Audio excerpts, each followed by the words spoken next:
Και το μαύρο είναι και μια ποικιλία η οποία είναι για να γίνει pop κουμαντάρια. Εμπίπτει και το μαύρο, είναι το ξυνιστέρι και το μαύρο. Ναι, αυτό που είπα προηγουμένως με την κουμανταρία που.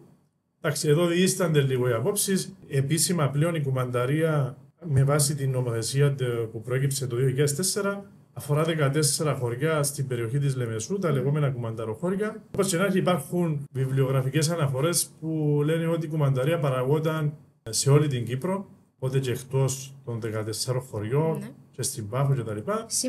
Σήμερα είναι αποκλειστικά για να ονομαστεί ένα κρασί, να πάρει την ένδειξη pop κουμανταρία, πρέπει να παραχθεί από σταφύγια που καλλιεργούνται στην περιοχή αυτή και ο ίνος βάσης να παραχθεί μέσα σε αυτήν την περιοχή. Η ορίμαση, όπως και μπορεί να γίνει και εκτός περιοχής. Οι υπόλοιποι, άμα φτιάχνουν, πώς το ονομάζουν?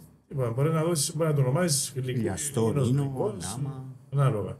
Δεν μπορεί να δώσει την ονομασία κουμανταρία.